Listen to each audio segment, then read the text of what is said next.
madness. Yep. Utter madness. And here I will tell you I'll tell you an interesting story. My wife and I, we actually went to Publix, our local Publix, the moment that first cone dropped, and it was already madness. And the woman ahead of me in line, I'm thinking to myself, oh, everyone's just getting ready for weekend of watching football on the couch. They're picking up their chicken wings. People They're are paying picking up attention. their Lays, their Ruffles. No. The woman ahead of me in line was talking with the woman at the register about, oh my goodness, did you see it could become a cat too? I mean, it was literally the talk at our local grocery store. I went to a Marathon gas station in Channelside. They were out of gas. Wow. So luckily I found a station near this, a gas station near the TV station that did have gas. But I got to tell you, there are going to be some gas stations that don't have gas anymore, and there are going to be stations where you have to wait. We at this TV station, if the storm looks like it's heading into Tampa Bay, we are probably going to evacuate and have to broadcast from a different facility. And that's, of course, something that we are, again, waiting to make the best decision for our team based on, of course, the information that develops over the next 24, 36 hours. Let's go. Quick check. It's we've been on stream now for approximately 50 minutes. So, guys, I mean, I can press buttons all night long, but we have a long week of coverage. So you guys let me know exactly how you're doing out there. Yeah, I mean, I have a 10 o'clock show, but I don't have to leave yet. What is it, about 9:30? Yeah, it's 9:24, so, I mean, we could probably do another 10, 15 minutes if you want to do it. Okay. Another 10, 15 minutes, everybody. So continue to ask questions, of course, on Facebook Live and YouTube Live. And if you're very frustrated because I haven't seen your question, it's just because we have hundreds coming in every few minutes. Please be patient. And again, if we do not answer your question, we will have additional live streams all day tomorrow. I mean, Facebook Live, YouTube Live, just be on the lookout for stream alert. You can follow me on social media. I'll let you know exactly when our team is going to be live so that you can, ask a question on social media and we can try to answer it as quickly as possible. But a lot of live streaming coverage to come. Kimberly on Facebook Live. I'm 11 miles in Bradenton from Anna Maria Island in a town called Seminole. If this storm stays on track, what should I expect? That's interesting. I've never heard of that town, but that's pretty far inland, though. Yeah, I mean, if it stays on this track, I would say definitely hurricane force wind and, possibly wind gusts close to 90, 100 miles per hour if it stays on this track. Obviously, being so far inland, you don't have to worry about storm surge. But, yeah, definitely the strong wind would be the main impact. So I see Samoset, and actually, even though it's far inland, it's not too far off the Manatee River. Let me show you. Oh. Here, see that? Oh, yeah. So I see that. I could see the water spilling over from the river if it makes a direct impact on like Manatee County and getting into your neighborhood, because it wouldn't come from the Gulf, it would come from the river. Next up, we've got Sarah. #HJB if it's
Matthew!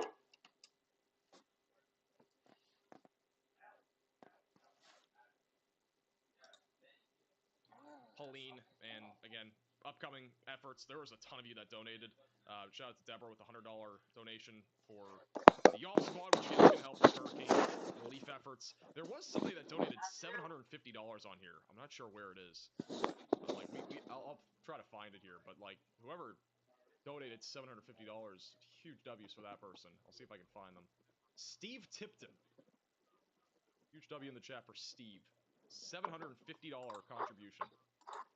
And we're all the way down here at the can't even see here at the can't even see me. I'm at the very bottom. Huge shout though to Steve. Thank you, JB, for the super chat. We got a direct hit from Ian. Yeah, I mean, it's kind of crazy to think, like, if we go back to the historical major hurricane data, look at how many hurricanes that are major that have made landfall in this part of Florida. There's like, is that 6? That's 6. We had Irma in 2017. We had Ian in 2022. We had Charlie in 2004. They basically made landfall in the same place. Donna in 1960. We had a couple others as well. Wilma was the other one. I mean, it's just kind of crazy.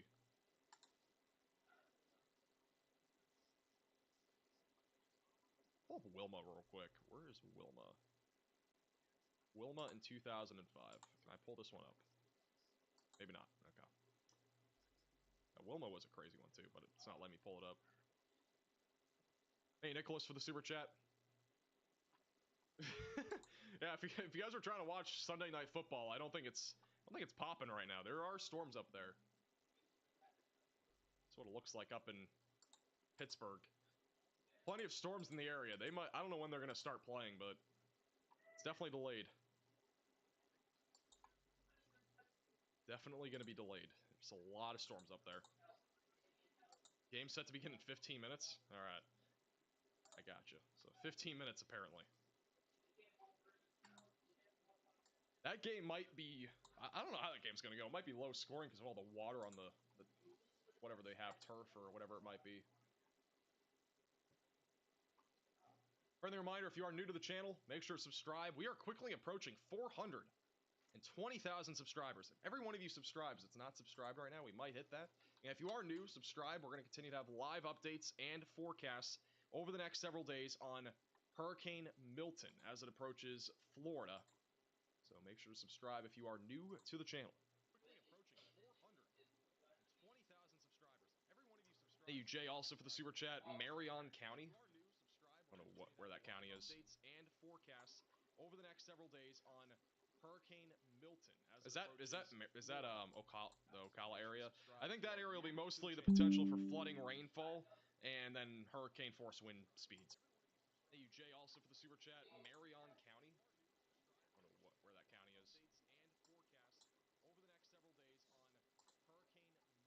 Is that the Ocala area? I think that area will be mostly the potential for flooding, rainfall, and then hurricane force wind speeds. Thank you, Jay, also for the super chat. Marion County. Thank you, Dash, for becoming a 1-month member. Appreciate that. I think that area will be mostly the potential for flooding, rainfall, and then hurricane. Also for the super chat. Any way to slow the chat down? Yeah, let me try to slow down a little bit more here. Thank you for becoming a 5-month member. Kennedy Space Center impacts. I think the biggest concern for the east coast of Florida will be more of the storm surge as we go into the day after landfall or later in the day after landfall, depending on when it makes landfall. But I would say more than anything, hurricane force wind is going to be the biggest concern, because if this just crosses right across the state of Florida, we're going to be more than likely talking about pretty significant winds in that area. Somebody just asked about where I think this will make landfall. That is a good question. I haven't really solidified like an exact location for landfall, but I think at this point I would expect landfall between just north of Spring Hill and somewhere just north of Cape Coral. Like, this is like the range that I'd put for landfall right now. in my opinion. Again, that's not the current cone, but that's where I think it would make landfall. Based off of that, I do think it'll probably make landfall either somewhere just around or just south, just north of Spring Hill, and somewhere just north of Cape Coral. Like, this is like the range that I'd put for landfall right now. In my opinion. Again, that's not the current cone, but that's where I think it would make landfall. Based off of that, I do think it'll probably make landfall either somewhere just around or just south, just north of Spring Hill, and somewhere just north of Cape Coral. Like, this is like the range that I'd put for landfall right now. In my opinion. Again, that's not the current cone, but that's where I think it would make landfall. By the way, our next update from the National Hurricane Center is in an hour and a half, just under that, and then hurricane models, the latest ones will come out around about midnight or just after that Eastern time. So these are the 18Z model runs. The intensity guidance is out on some of the computer models that are on Tropical Tidbits. And again, still a pretty large range of peak intensity, but somewhere between a Cat 3, Cat 5 expected as we go into Tuesday, and then eventual landfall late Wednesday into Thursday will be somewhere between a high-end Cat 2 to as high as a low to middle grade Cat 4. But I don't think this will be landfalling as a Cat 4 in Florida, but still could change. Depends on how fast that wind shear weakens it. The other thing to keep in mind with this hurricane too is with Ian, there was wind shear, and the wind shear did nothing to it. There's a chance that the wind shear doesn't really do anything to this hurricane either once it gets closer to landfall. So we could see this still as a Category 3 to 4 hurricane approaching Tampa. Which is hence why the current forecast from the National Hurricane Center, which, by the way, they've been very accurate this year, they are currently thinking that the maximum wind speeds could be around 120 miles per hour. So that's definitely up there in terms of wind speeds. And then wind gusts around 150. Thank you, Brittany, for the super chat. Will my kids be okay in Hilton Head, South Carolina? I think the biggest thing will just be some storm surge up there. Aside from that, not really expecting much. So if you're right along the coastline, a little bit more concerning. If you're a little inland there near Hilton Head, then you'll be fine. But currently no storm surge forecast, again, from the National Hurricane Center. I think we'll have one by tomorrow. We should have one tomorrow. We might even get one tonight. Does anybody know when they release the storm surge forecast? I can't remember when they start. I think it's 3 days before landfall or 2 days before landfall they start doing it. Because we're currently 3 days from landfall. At this exact moment, we're about 3 days or so, 72 hours from landfall or so. Does anybody know when they start issuing those? But I would say probably like 1 to 3 feet up there, maybe a little bit higher.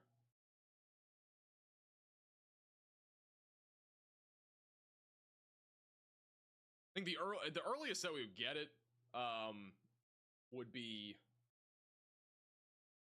like at 11 p.m. tonight, but I don't think they'll release it tonight. I could be wrong. I don't know why. I mean, we don't usually go live this far in advance for a hurricane, but with how impactful this is expected to be, that's why we're live 3 days in advance. I think with Helene we were live 3 days in advance as well. But the Helene update that we did was not nearly as long as this one's going to be. So, thank you, Philip, for the super chat. I would say hurricane force winds in somewhere around like 80 to 100 miles per hour near Lakeland. Yeah, they do have a storm surge inundation map now, which I have pulled up.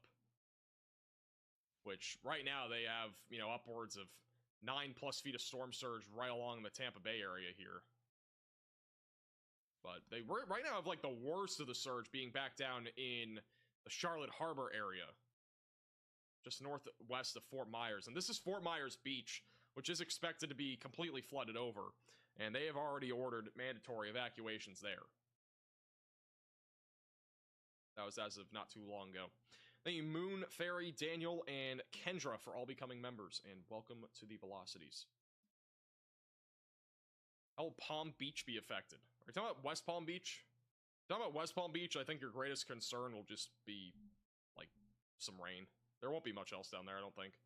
If this makes landfall, though, down near Cape Coral and goes, like, down there towards West Palm Beach, I think we'll be talking about bigger problems when it comes to wind and then also storm surge. But at the 11 p.m. advisory tonight, they are going to condense this cone even further. So that's, again, just a little over an hour out from now. We are expecting the cone to be smaller, and so we'll get some of the basically where this could make landfall be condensed a little bit more. And the intensity forecast will probably change a little bit. Thank you, B. Smith, for the super chat. I did not see an unwarned tornado. I wasn't looking at radar at 810. We've been mostly just focused on Milton.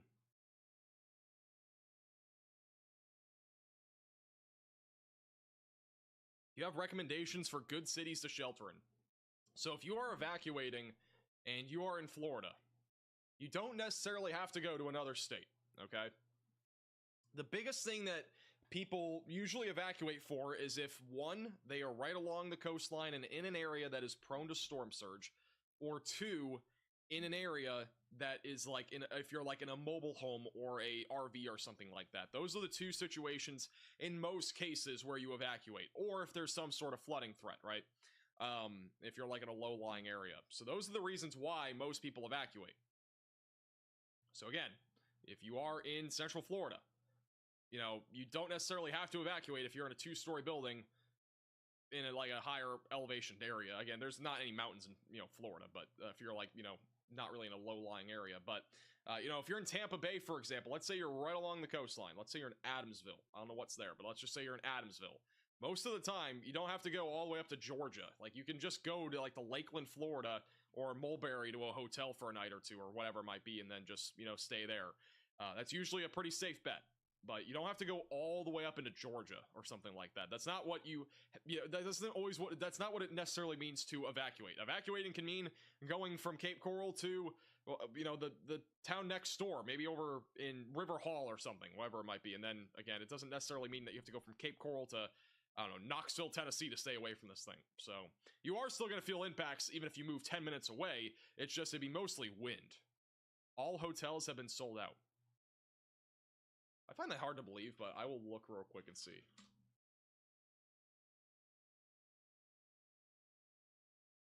I'm gonna look at the hotel map and see what we're actually looking at right now. Let's do Wednesday to Thursday.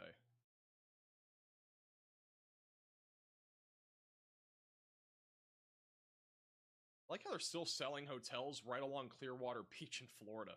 Like, who is gonna stay there? They're not all full. A lot of these are popping up on here. Unless this just doesn't filter out. Are they actually full? I mean, I'm looking at Google and it shows a lot of stuff available.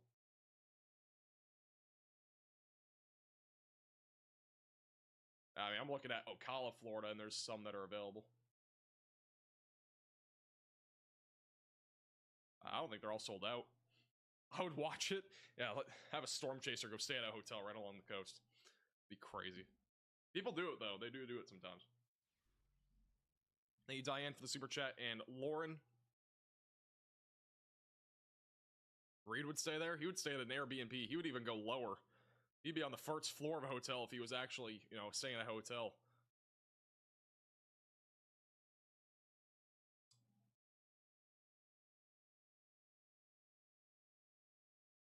By the way, this is a view of Milton in future radar form. This is the HWRF model. See how it kind of follows along the line for the most part. Kind of goes back and forth, though, a little. The HWRF has a much further north landfall in Florida, but wind shear and some dry air will eventually weaken it near landfall. But this particular model right now is making landfall around 8 a.m. on Thursday. So there's a chance that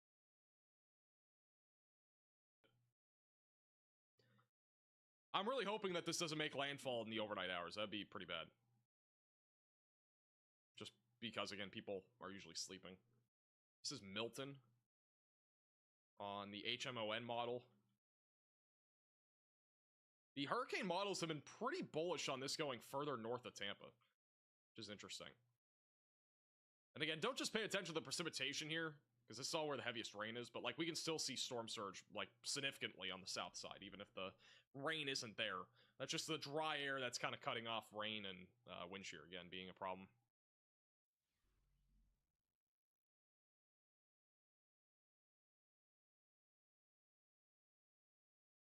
Always goes north. Can't really disagree. I feel like a lot of these hurricanes, they always seem to go north. Tampa has like a weird thing going on, though. I mean, if this, for whatever reason, goes either towards Cape Coral or makes landfall all the way up here near Cedar Key, Florida, that would be kind of crazy, I'm not gonna lie. Because, like, Tampa has, again, not seen a major hurricane. And I'm not saying, like, this is, like, impossible to happen. It's just, it's crazy that we've had all of these different major hurricanes make landfall in Florida. And, you know, most of them have made landfall down here or up in here.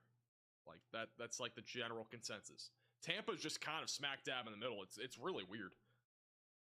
Thank you, Harvest, for the super chat. Yeah, Bradenton's gonna see impacts. Bradenton will see impacts. Orlando will definitely get winds. Yeah, Orlando's almost definitely going to get tropical storm force winds, but hurricane force winds are very possible as well. Luck? I don't know. It's weird. I mean, like, we've had 1, 2, 3, 4, 5, 6. We've had about 7 or 8 hurricanes that are all major hurricanes make landfall up in the Florida panhandle. And then we've had a little over half a dozen down here in Southwest Florida near the Everglades. And we've only had a few East Coasters,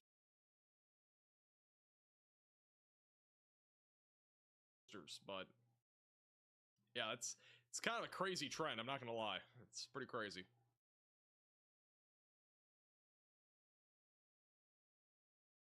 Would you stay in a 4th floor apartment in the path away from the coast? I mean, if it was me, yes, I would. I mean, I think that'd be fine.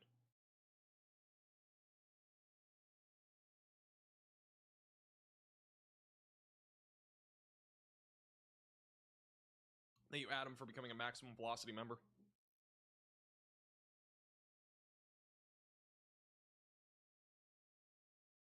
Tua Tagovailoa asked me a question. I don't think he's in this chat. Not gonna lie.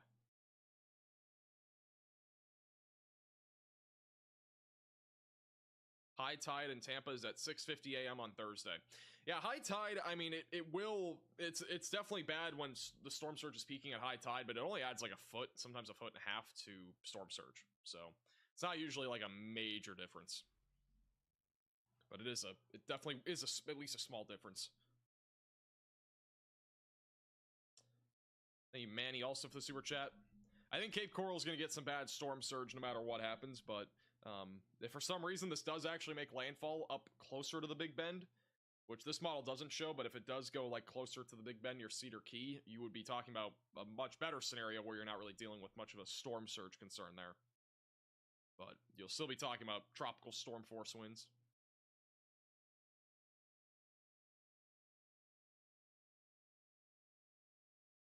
I was wondering about high tides. Yeah, I'm not sure exactly what everybody's high tide is, but somebody said in chat it's 6:50 a.m. on Thursday. So yeah, it doesn't make a monster difference, but it's where it's a little bit worse. Me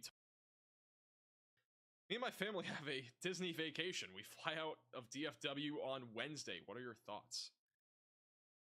I mean, my thoughts are you might not be seeing Cinderella on Thursday. I don't know if the park's going to be open on Thursday, but I think that it depends on when this makes landfall. I mean, again, the hurricane models are anywhere between about like 8 to 10 p.m. on Wednesday all the way up until like 10 a.m.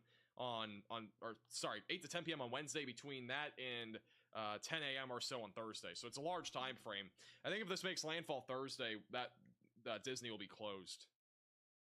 But again, that's if the track stays as forecasted, if it goes right through Tampa and goes up through Orlando. So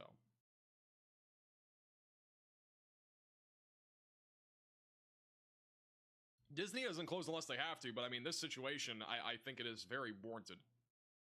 Again, if the eye goes where it's currently thought to go. If this makes landfall south of Cape Coral, I think they'll probably be open. If it makes landfall up near Gainesville, I think they'll be open. But if it makes landfall in this area here, they will more than likely at least have some sort of hour change. It might not be a full closure, but it might just be enough to the point where they aren't open for the entire day. Just depends again on when it makes landfall. Thank you, Mike, for the $10 super chat. Bench 3.0. We'll see. Maybe. What category is it right now? It is a Category 1 hurricane. Maximum sustained winds at 85 miles per hour. This is what it looks like right now. We will have a new National Hurricane Center update at 11. They are currently flying in the hurricane. This is the Hurricane Hunters. They are flying actively in the center of Hurricane Milton, and they are picking up on a pressure of 978 millibars, which for reference right now, it's at 981 millibars. So this is intensifying.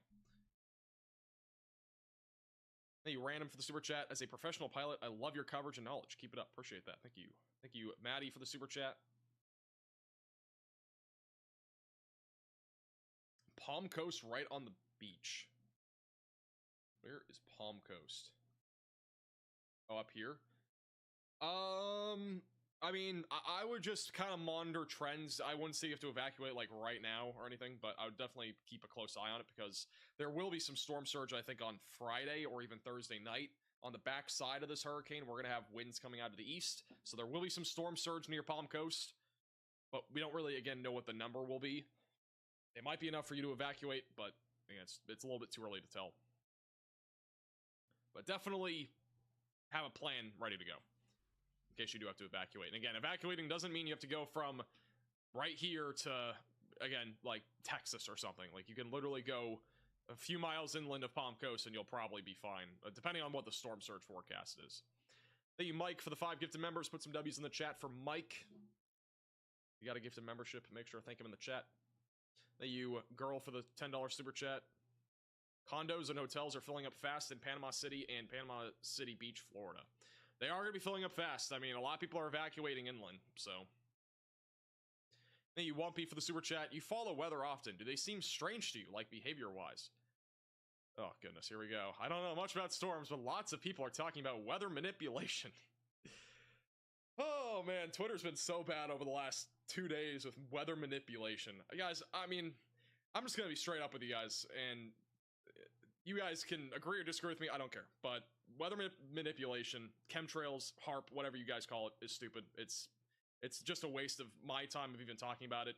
It's just a waste of my time. Traffic getting in the way of this important cleanup that's but no, I'm not still going on. They're working. Stupid people like conspiracy theories. They like to stir the pot. Go for it. Do it on Twitter. I'm not doing it in this chat though. All right, I'm not doing it on my streams. It's stupid. That's my take on it. You're welcome. It's so annoying. Like, before I went live, people were like, oh, we got, you know, people are going into politics about how, you know, I mean, I'm not even gonna get into it, but people are talking about politics with it. People are trying to say that there are some planes flying through it, so that's what's gonna bring this to a Cat 5. Guys, we've been studying weather for 100 years, all right? Over 100 years.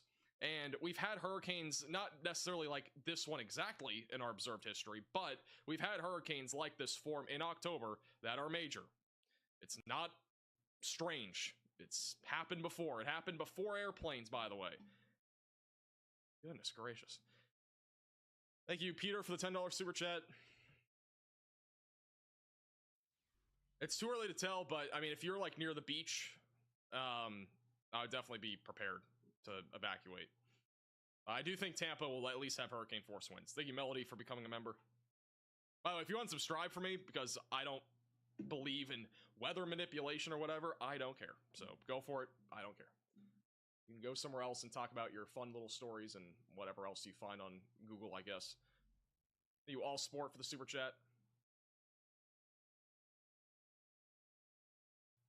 Hey, Dixon, for the super chat as well. Oh yeah, we got the space lasers too. I forgot about that. Yeah, space lasers. That's what's doing it. Thank you, Kim, for the super chat. And then Ocala, the wind speeds, again, it's too early to tell, but like a ballpark estimate, I would say, is 70 to 90 mile per hour winds. A lot of this is ballpark because we just don't know exactly where this is going to make landfall. Once we have a better idea of landfall, we can go into more specific details.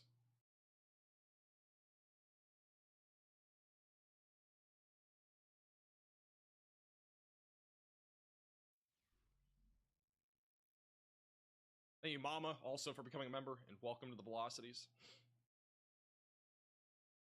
Guys, we're about to hit 420,000 subscribers. I don't know if we just hit it. Our number is like almost there. Wow.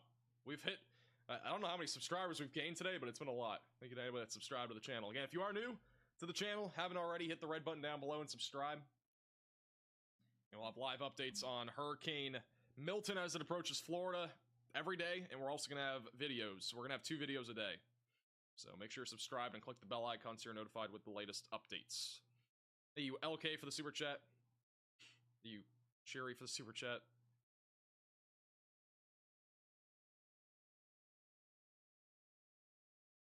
Yeah, I don't know who mentioned me in this last night. Who was this? Guys, this stuff has got to stop. It's getting out of hand. Like, my hairline is not that bad. Thank you, Lane, for the $10 super chat. It's just, I mean, there's many reasons why models go to different places. They all have different parameterizations and such. So, you know, when you look at like the spaghetti chart, for example, like all the models are going somewhere else for various reasons. The biggest steering factor with this is going to be the jet stream off to the north and the cold frontal boundary, or stationary boundary that we're going to have off to the north. So that boundary is kind of going to control where this makes landfall. Are you proud for the super chat? Yeah, that was pretty atrocious. Whoever Livid WX posted that on Twitter last night. That was fantastic.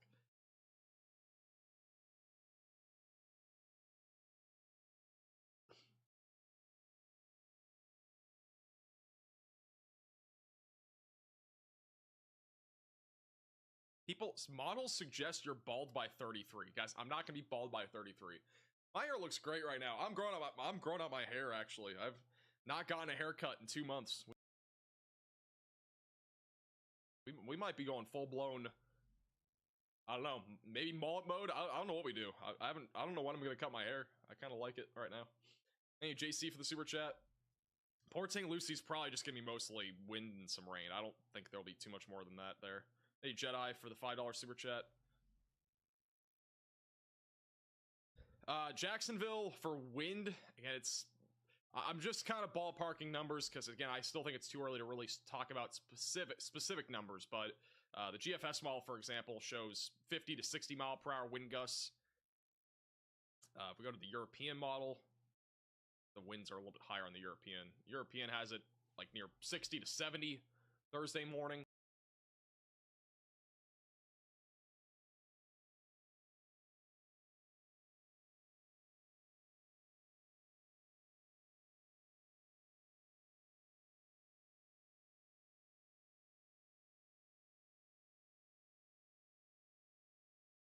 And that hairline does look a little bootleg Supermanish. What does that even mean?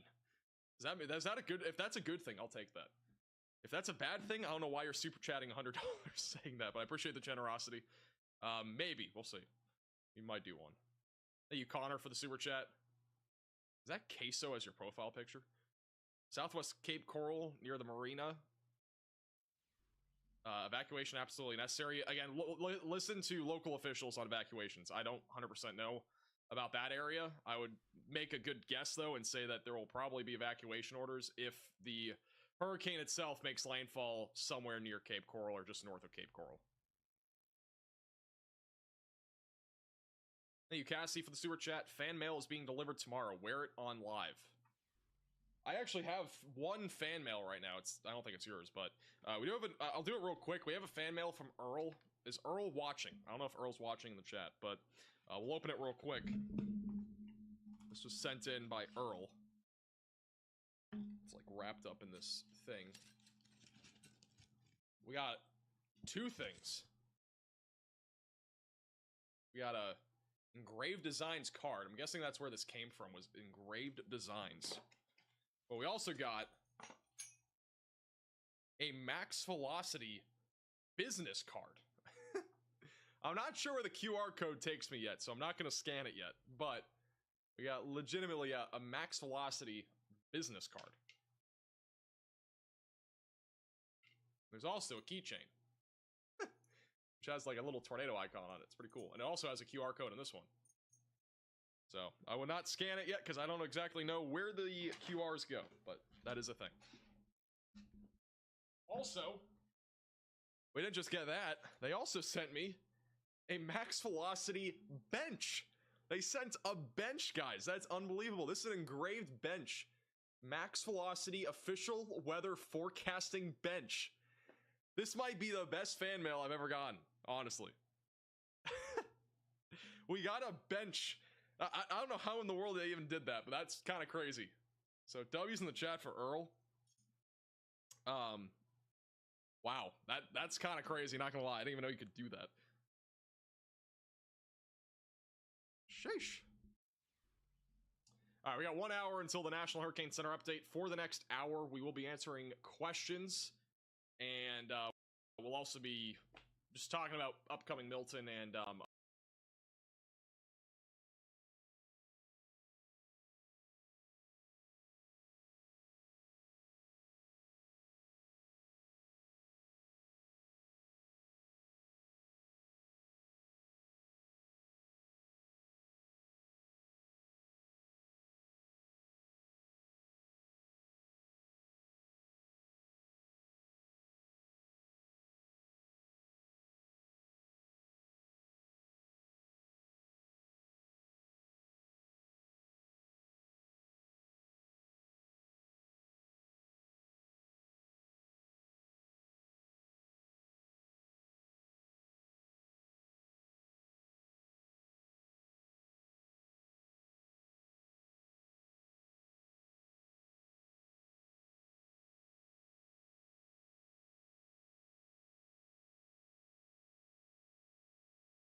Tracking the Tropics.tv and Facebook and YouTube Live with our coverage. I'd like to send a special thank you to our YouTube moderators. I see them out here tonight, from Chelsea to Michelle.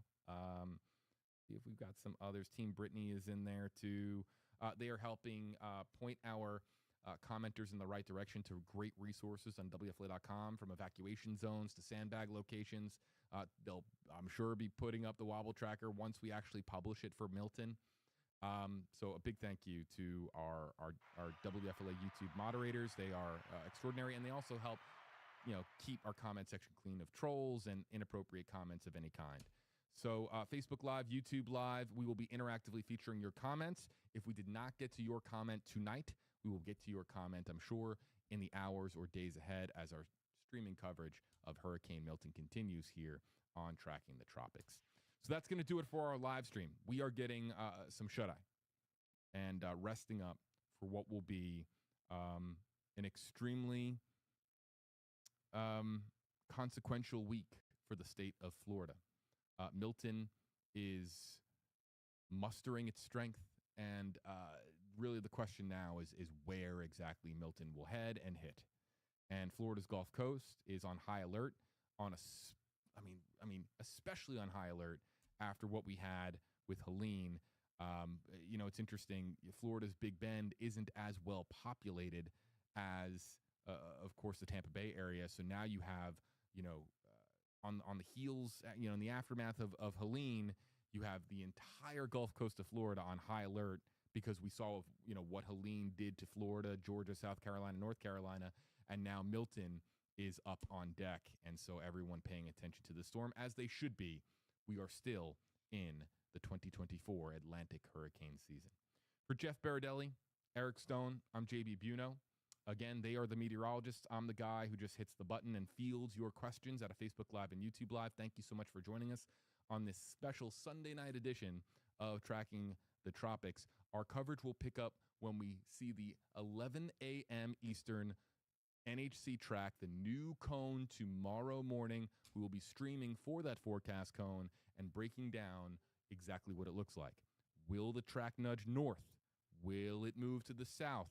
Will the cone shrink with more model consensus?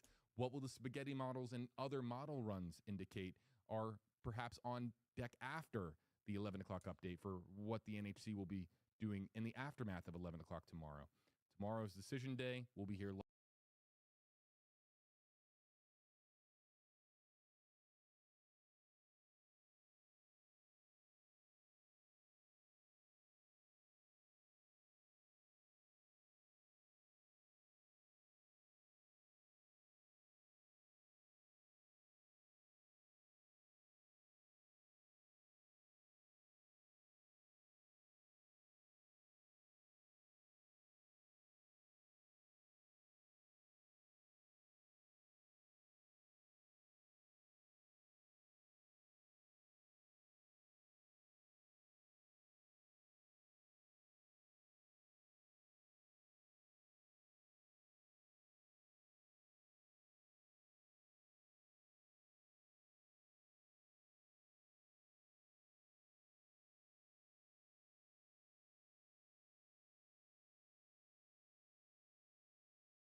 They use a lot of water. I mean, they're having people stay here, showering, laundry. They have a restaurant.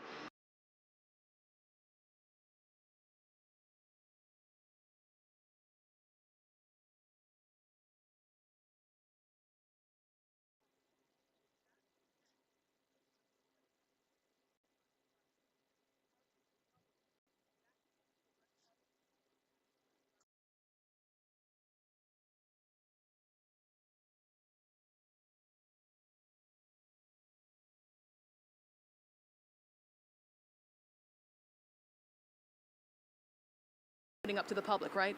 Yes, absolutely. We had to get creative. Our employees, for one, had to get to the island, which was a challenge in itself. So they had to walk miles with their backpacks on to get in here to help us reopen this place and get everybody back to work. Working overtime, I'm sure you guys are dealing with loss in your personal lives. What does it mean to reopen, though, for the community? I'm sure so many people are at home, no AC, eating peanut butter and jelly sandwiches. To reopen, you know, this business, this hearth to the public, what does that mean to you guys? Yeah, it means a lot. I mean, personally, myself, I actually lost my home in Maderia Beach, so I've been walking up and down Gulf Boulevard to get back and forth to work, eating peanut butter and jelly sandwiches, and it means a lot. It really means, you know, a lot to the employees. You know, a lot of our employees lost their homes as well, and they've been looking for us to make sure they didn't lose their job as well. And I took that very personally. My staff and my management team took that very personally, and we've been working every day as long as we can until the sun goes down to make sure this place is back open and running. Again, open officially at 3 o'clock. What time do you guys close in case folks see this and want to come out? We close at 10 p.m. tonight, and we'll be open again tomorrow at 11 a.m. till 10 p.m. with live music. Roger, thank you so much for your time. Again, they're open 3 o'clock. It's incredible to see. I mean, again, they have been working around the clock to make this happen. We were trying to confirm. We reached out to the city and the county. It looks like they may be the first, if not the first, one of the first beachside businesses to reopen since the storm.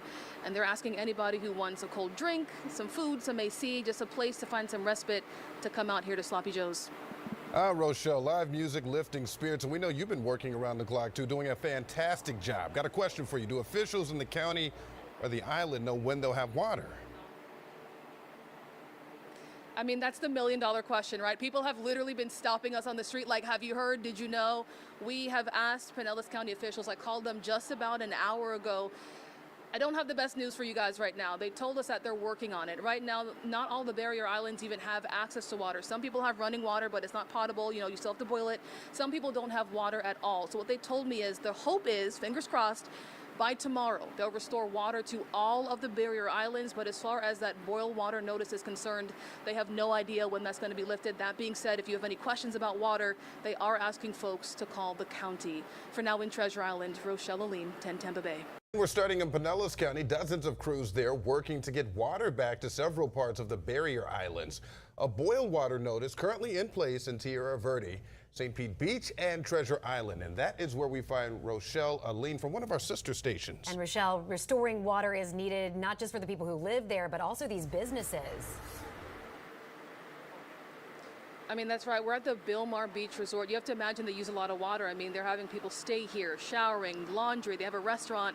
So water, a big issue for everybody on the island, including businesses like this one. We spoke to the general manager. He told us that this is the worst damage they've had in the building's 63-year history. That being said, their crews here have been working overtime to try and reopen at least partially to the public, and that includes the restaurant and bar they have here on site. It's called Sloppy Joe's. I actually want to bring in the general manager to talk about how they've been working to reopen. They've actually reopened as of 3 o'clock, reopened this restaurant and bar to the public. Roger, thank you so much for your time. Obviously, with that boil water notice, you guys have had to get pretty creative with opening up to the public, right? Yes, absolutely. We had to get creative. Our employees get to the island, which was a challenge in itself, so they had to walk miles with their backpacks on to get in here to help us reopen this place and get everybody back to work. Working overtime, I'm sure you guys are dealing with loss in your personal lives.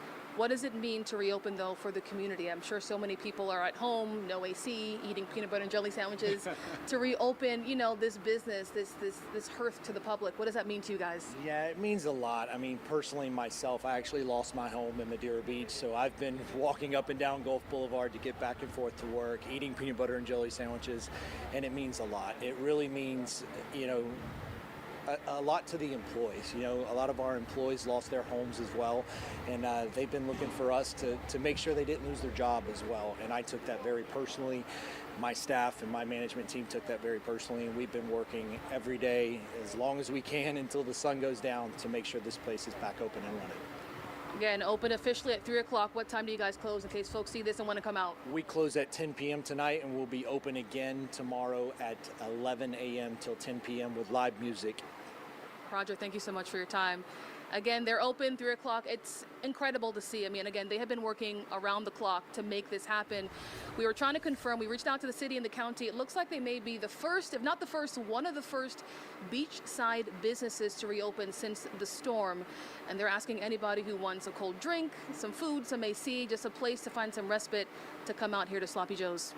Rochelle, live music, lifting spirits, and we know you've been working around the clock too, doing a fantastic job. Got a question for you. Do officials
3 miles from here. 3 miles that way? Yeah. You can see behind me right here. All of these trees.